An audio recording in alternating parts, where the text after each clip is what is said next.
Regression with a single regressor, hypothesis tests and confidence interval, Stock and Watson, Introduction to Econometrics. Chapter 5, we have already discussed chapter 4. In this video, we are going to discuss sampling distribution of beta 1 hat, standard error of beta 1 hat, how to test hypothesis beta 1 equal to 0, how to construct confidence interval for beta 1, what is interpretation of confidence interval. Second thing which we are going to discuss, regression when x is binary variable, dummy variable. Third thing we'll discuss, that is heteroscedasticity and homoscedasticity. Why should we use heteroscedastic corrected standard errors instead of searching for tests for detection of heteroscedasticity? So I am now going to discuss the procedure for detection of heteroscedasticity by White test, or you name it as Eicher-White test, Brosh-Pagan test, GQ test, or any other test. We are going to use heteroscedastic robust standard errors, whether there is homoscedasticity or there is heteroscedasticity. Why? Please be with me. Efficiency of OLS estimators, Gauss-Markov theorem. Why Gauss-Markov theorem has limited utility, has limited application, is limited in its scope. What is Gauss-Markov theorem and what are the conditions for Gauss-Markov theorem to be valid, and why it is of limited use. This is main outline of our this lecture. So what we are going to do? Basically, we always have population object of interest, the population from which we get a sample and we infer results from the sample about that population. That is our population object of interest. If those results are valid for other populations, we say that our results are externally valid. If your sample results can be generalized only for the population from which you have taken a sample, then we say that our results are internally valid. So if California school district data for 420 districts is valid for the whole of California, the population object of our interest will say our results are internally valid.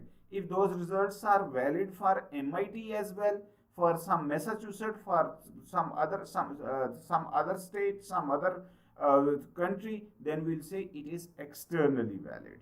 So how to we have already discussed that we have a sample, and on the basis of sample we estimate population parameter. Central limit theorem, when you have large sample, the sampling distribution of the sum or the means, that approaches to normal distribution, even if UI distribution, error distribution is not normal. And square root of estimated variance of sampling distribution is the standard error. We shall use it in a while. So this is our population regression model. From this we get data on X, student teacher ratio, Y test score, and we try to measure impact of X on Y. Beta 1 is basically change in X, Y due to change in X, which is called slope coefficient. We don't have beta 1, we get beta 1 hat, that is called estimator. Sampling distribution of, we make the following assumptions. Expected value of u given x equal to 0 means x has no information about u. Most of the books have, many textbooks have assumption expected value of u equal to 0. Basically that's the case when x is predetermined, but usually we have x random variable. Result is the same for OLS estimators. You can browse, you can go through econometric analysis by William Green book to verify that whether you have this one or this one, OLS estimator properties remain same. X and Y are IID. Why do we have finite fourth moment? That we have discussed in the previous lecture, that if there is an outlier, OLS estimators are biased. OLS estimators should not be used. So this is what we have already discussed in our chapter 4 video. Linear regression with one regressor. Beta 1 hat is normally distributed with mean beta 1, variance sigma square nu over n sigma square the whole square. Nu is equal to xi minus mu x divided ui. So what is hypothesis testing? What we are going to test that beta 1 equal to beta 1 0, or you may say that class size has no effect. That class size has no effect. There is a dispute between educational superintendent and taxpayer. Taxpayer is of the view that class size has no impact. Educational superintendent is of the view that smaller the class size, higher the test score is. No. If this is true, then you need more teachers, more classrooms, more resources. For more resources, you need to put more, you need to have more taxes. And alternative depends on your critical values depend on whether your alternative is two-tail or one-tail. This is two-tail, not equal to. This is one-tail. We are using here one-tail hypothesis that reducing class size improves test score. So we say that class size the effect is basically increasing test class size will reduce test score. So beta 1 is negative. Any test statistics in statistics are here in the econometrics is based on your sample observed value, whether it x bar, hypothesized value, population parameter mu, beta 1 equal to 0 or whatsoever, divided by each standard error of the estimator, so that this is in standard units. This is in standard units. So this is your t statistics. This is your t statistics for beta 1. Standard error we have already discussed, and this is equal to this one in chapter 4. This is x bar is in the and square here, slight misalignment. So standard error of beta 1 hat. Now we'll see whether t falls in critical region or t statistics falls in acceptance region. If it falls in rejection region, we say we reject the null hypothesis in favor of alternative. So why n minus 2 degree of freedom? I have already explained that beta naught and beta 1 are not available, and we use their guess by means of formula. Those are called estimators. Standard is using regression software. That's not our worry. T statistics is equal to find if your critical value for t for large sample, if t is absolute t is less than minus 1.96 or greater than 1.96, we reject the null hypothesis. And p-value, I have already made a video on p-value. P-value is less than 0.5%, we reject the null hypothesis. If p-value is greater than 0.05, we fail to reject the null hypothesis. At 5% level of significance, it is not probability of rejecting H naught, it is not probability of making type 1 error. So be careful while interpreting the p-value. What is its correct interpretation? I have already explained. This procedure, so if sample size is large, we assume that beta 1 can be approximately normally distributed. So test score is equal to 698 minus 2.28. This comes out to be test statistics t comes out to be minus 4.38, and our critical value is 2.58 for two-sided null hypothesis. So if it is less than minus 2.58 or it is greater than minus 2.58, we reject the null hypothesis. In this case, we have already one-sided null hypothesis, so critical value will be slightly minus 2.7 like this. So we reject the null hypothesis because our critical value, our test statistics value falls below critical value. So we reject the null hypothesis as p-value is less than 0.05. Second thing is confidence interval. So instead of giving a point estimate, in general we talk about, we prefer to talk in terms of confidence interval. What is confidence interval?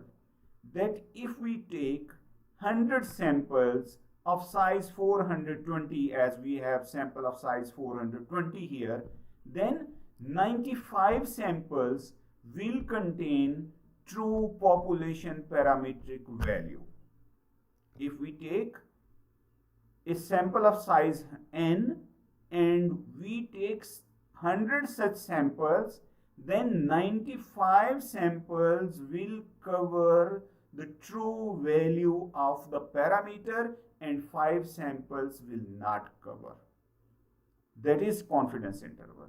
So we are, again, this all statement is based on if beta 1 hat is normally distributed. So then we say we are 95% confident that this true population parametric value will be in this interval.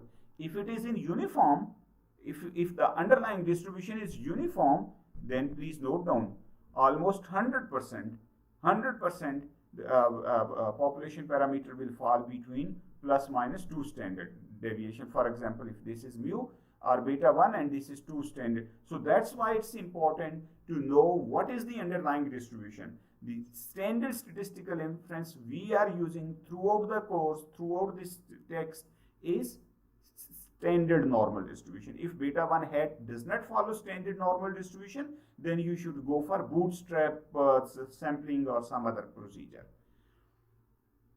So far, so good. We have confidence interval minus 3.3 to minus 1.26. So it means beta 1 is not 0 because 0 is not covered in this interval. So we reject the null hypothesis.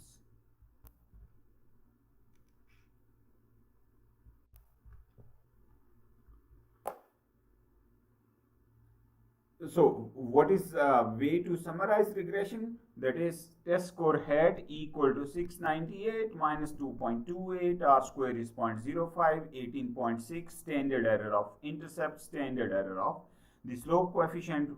Why should we not interpret intercept? That I have already explained. This is what is how we report our regression results. This is the stata command. Why should we use robust? Today we will discuss why we are using this robust, whether there is homoscedasticity, whether there is heteroscedasticity. I'll explain in a short while. Be with me. So this is your standard way of reporting the results. I'll do it in stata. I will do it in, I have provided R course for this result output, and I will also repeat it in Jamovi. That's very user friendly for those who are not good in R or in stata. OLS estimators, beta 1 not beta 1 hat. Okay, fine. Testing, confidence interval. No. What if X is binary? What do we mean by X is binary? We have class size varying from somewhere 15 to 25.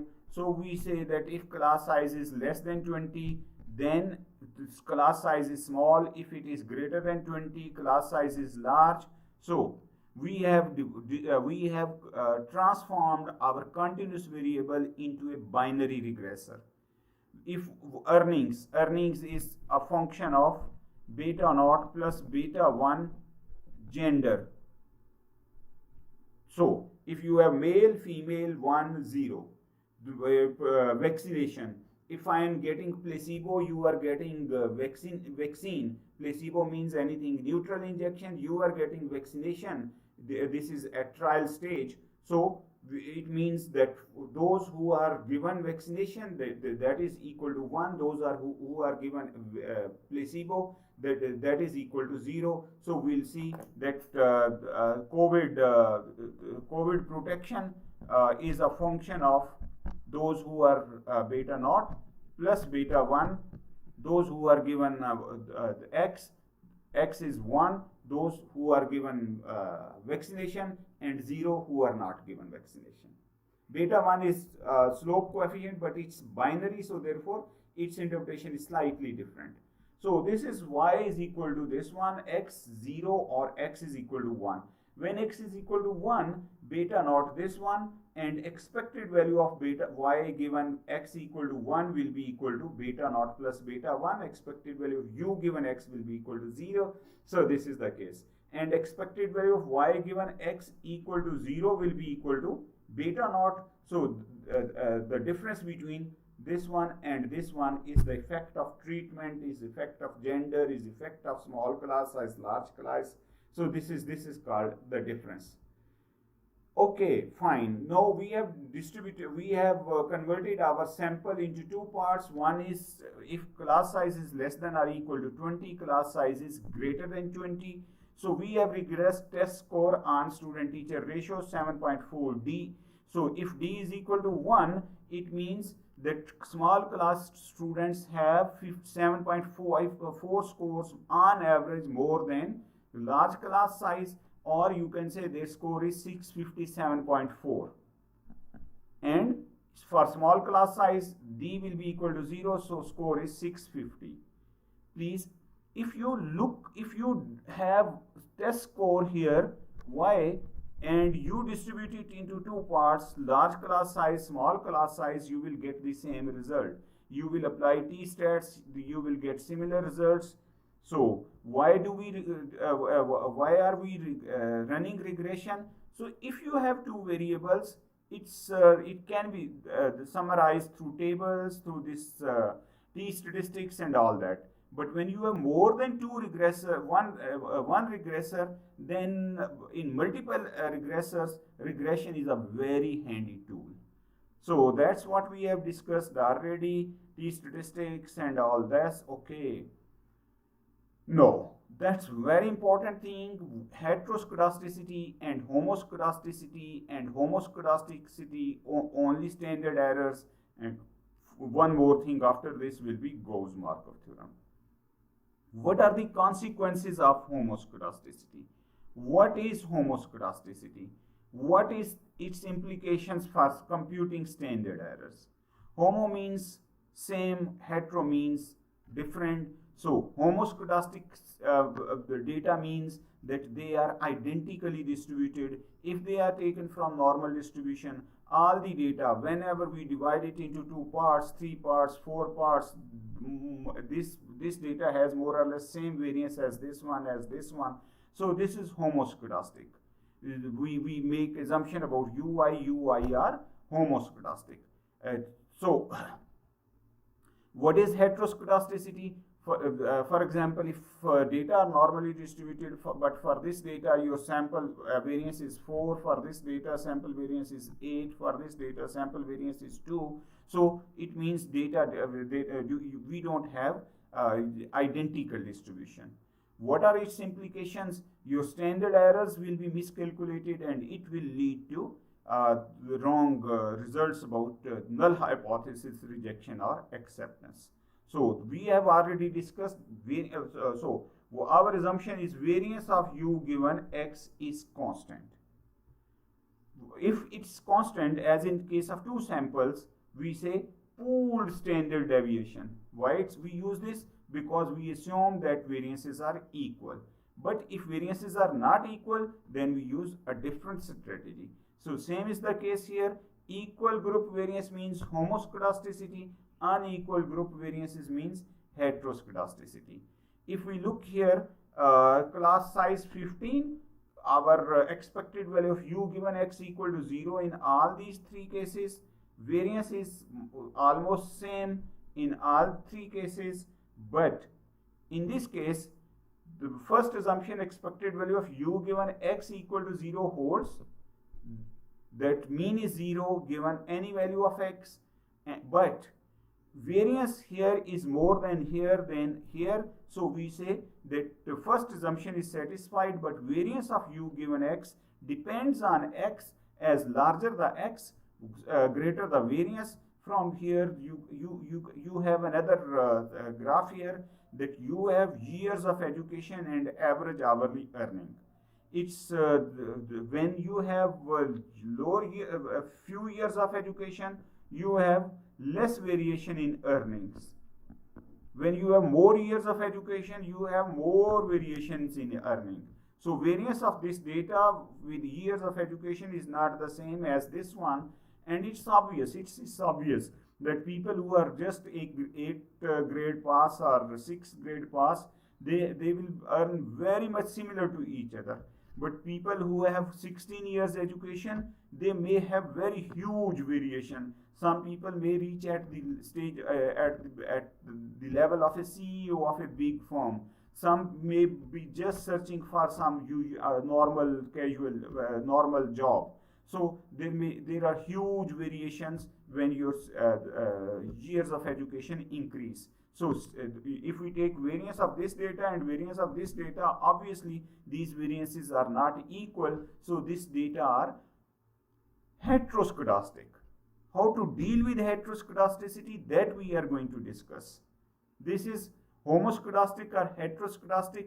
I am least worried about homoscedastic or heteroscedastic. What we are going to do, we are going to apply a procedure whether data are homoscedastic or heteroscedastic, so that result is on standard errors, and if data are heteroscedastic, that correction will take place. If data are homoscedastic, that data correction will not take place. I am going to explain it in more detail in next couple of slides. So first assumption is expected value u given x equal to 0, x, y are IID, large outliers are rare. This we have already discussed in chapter 4, linear regression with one regressor. At the moment we are going to say variance of u given x equal to sigma square, that is its constant. If it's not constant, it varies, so then we say there is heteroscedasticity. And with heteroscedasticity, result will not be on biasness, its effect will be on standard errors. So this is our general formula which we have discussed. If this is sigma square u, it's okay, absolutely no issue. This is sigma power 4, absolutely no issue. You can use it. But if this is okay, for Excel program, you use this formula.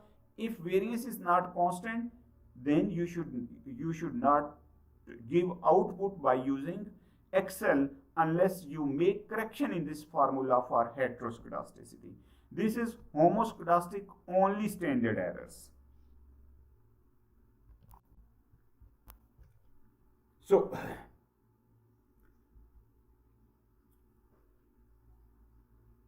this is valid only if errors are homoscedastic. But if errors are heteroscedastic, then there will be a correction in this standard error of beta 1 hat calculation formula. And that we say heteroscedastic robust standard errors. So when you will use stata command of regressing a variable on regressor, if you will use robust, and if you don't use robust, there will be same coefficients, but their standard errors will be slightly different, or they will be different by a large magnitude, depending upon if there is heteroscedasticity or there is no heteroscedasticity. So we are not concerned with that homoscedasticity formula is simple, because this is all done with the help of softwares. So whenever we are going to run our regression models for cross-sectional data, we shall use heteroscedastic robust standard errors, whether there is heteroscedasticity or there is homoscedasticity. If there will be homoscedasticity, heteroscedastic robust standard errors and homoscedastic only standard errors will be same. If there will be heteroscedasticity, there will be a correction in standard errors due to heteroscedasticity, and our results will be valid. So what is practical implication? The practical implication that always use heteroscedastic robust standard errors. So whenever you use R, stata, or you should use robust. Even in E-views, SPSS, there is always heteroscedastic corrected standard errors. This is built in each software. So you should always check this option irrespective whether data are homoscedastic or data are heteroscedastic. So don't use homoscedastic standard errors, because if homoscedastic standard errors may be too small, and if there is heteroscedasticity, so that will lead to wrong results.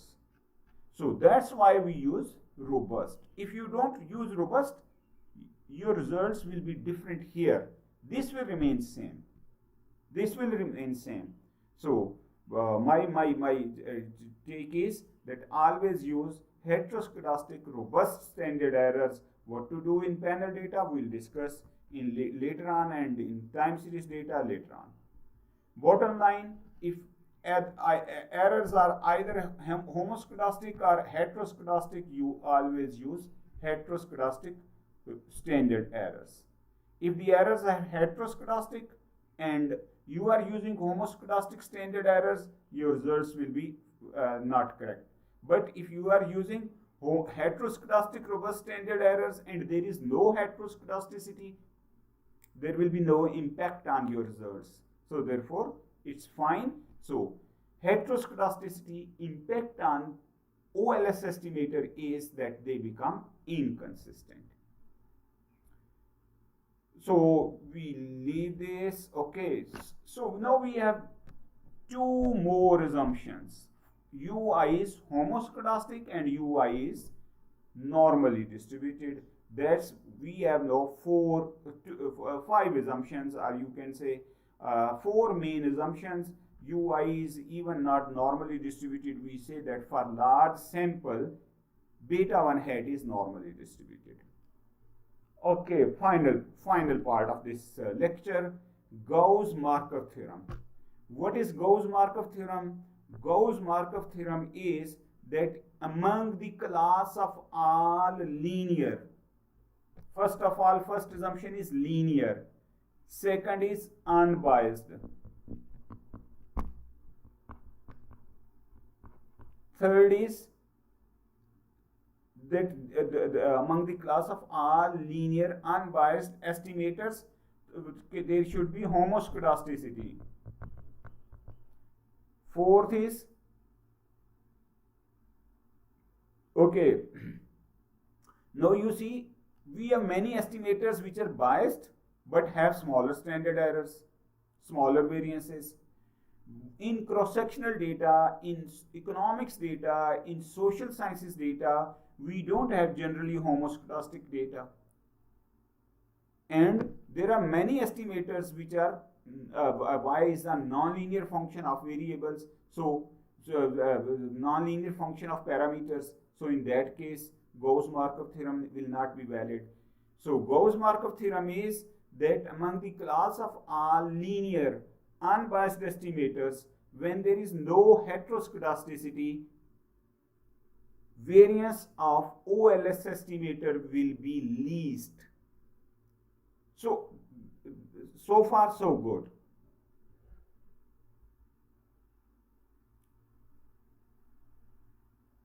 So among all the choices of WI, OLS will have smaller variance of beta 1 hat, but you have couple of conditions on that, and those couple of conditions, the five assumptions which we have already discussed. Expected value u given x, x, y random, no large outliers are unlikely, variance is constant, and u normally distributed. If that's the case, least square estimators are the best. But if there are outliers, if there are there is heteroscedasticity, if there is non-linearity, then this is not of much use. So therefore, we say that Gauss-Markov theorem is not really is not that compelling, because condition of homoscedasticity often does not hold. It's a very special case. Result is only for linear estimators. So Gauss-Markov theorem is fine, so far so good, but is not that compelling, and there may be biased, nonlinear, heteroscedastic, and so in that case you may have some other estimators which are more efficient than least square as well. So therefore, Gauss-Markov theorem we have discussed here, but probably not very practical. As we have seen hourly earning data, you cannot have Gauss-Markov theorem validity. So, OLS estimator, as I have discussed in chapter 4, is very sensitive to outliers. We should use median regression. We should use least absolute deviation method. We'll discuss it at some other stage. So, whenever there are outliers, please avoid using OLS estimators, or address that outlier by introducing dummy variables or some other means of dealing with outliers, in which quadrant that outlier falls. So those are the things which are beyond this lecture at the moment. So these are the 5 assumptions which we have already discussed. If all these 5 assumptions are holding, then beta naught, beta 1 are normally distributed for all n. Student t distribution with n degree of freedom. T statistics has a student t distribution, and beta 1 is normally distributed with mean beta 1 and variance this one, but provided you have homoscedastic only variance formula. So that's that our okay. What will be the sample size for central limit theorem to be valid? In general, some people say sample size greater than 30, some people say greater than 50. Anyhow, you can work out that whether distribution is normal or not. Okay, so we are going to summarize our this chapter 5 from Stock and Watson. What is that? What our policy question is: whether class size reduction leads to improvement in test score, dispute between taxpayer and superintendent, whether we should introduce an intervention of reducing class size or not. That is our question. To deal with it, we are regressing test score on student teacher ratio, and we have tested so far test score in class size reduction by 1 leads to 2.28 unit increase in test score. But there are so many other factors which should be considered before believing these results. So what are those factors? What is omitted variable bias? How to decide whether to include a variable or not in the model? What is multiple linear regression? These will be our concerns in the next lecture. Chapter 6, Introduction to Econometrics, Stock and Watson. You can get maximum out of these videos if and only if you read these chapters from the book. Thank you for watching. Take care.